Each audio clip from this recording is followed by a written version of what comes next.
पंजाब की ब्रह्मा कुमारी ज्ञानी बहन जी कहती है कि मैं जब पहली बार सन 1963 में बाबा से मिली तो मुझे श्री कृष्ण का छोटा सा रूप दिखाई दिया। मैं तो देखने में मगन हो गई और जैसे ही बाबा की दृष्टि मुझ पर पड़ी तो मैं आत्मा देह से न्यारी होकर उड़ने लगी और लाइट की दुनिया में पहुंच गई।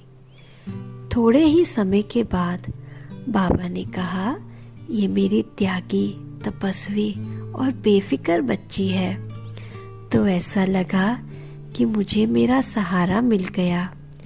इसी वरदान ने मुझे सदा आगे बढ़ाया है और बाबा का हाथ और साथ अभी भी अनुभव करती हूँ।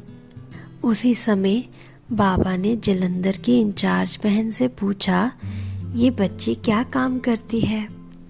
तो उन्होंने कहा कि सिलाई का काम करती है।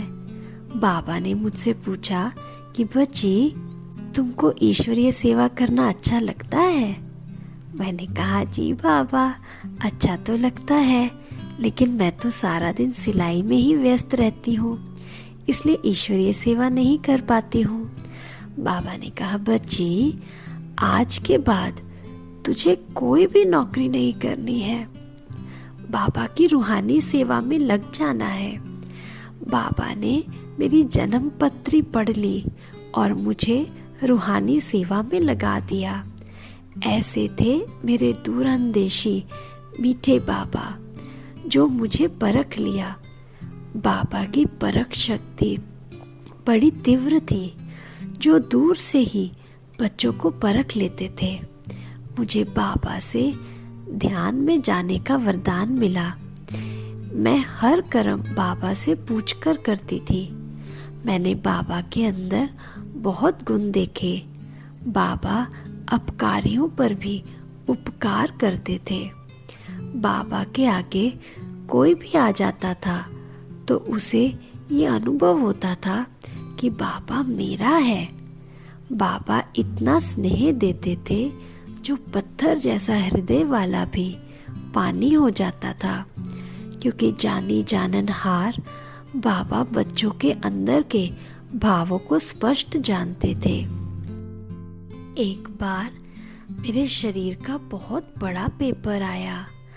बाबा ने मुझे पहले ही बता दिया कि बच्ची, तुम्हारे ऊपर पेपर आने वाला है, लेकिन तुम घबराना नहीं, बाबा को अपने साथ रखना तो सहज ही पेपर को पार कर लेंगे। शरीर का बहुत कड़ा पेपर आया, परंतु मेरे साथ बाबा था तो शरीर का कर्म भोग भी सहज चुकतू हो गया।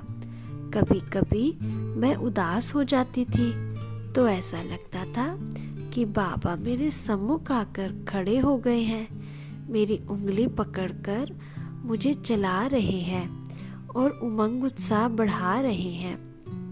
इसी प्रकार बाबा से मैंने अनेक संबंधों का अनुभव किया, कभी माँ के रूप में तो कभी बाप के रूप में उंगली पकड़कर चलाते, कभी सखा बनकर हमारे साथ हंसते खेलते थे।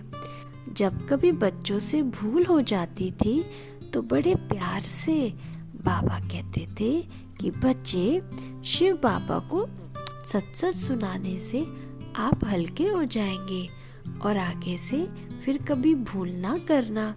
इस प्रकार रहम दिल बाबा सबके ऊपर रहम कर क्षमा कर देते थे।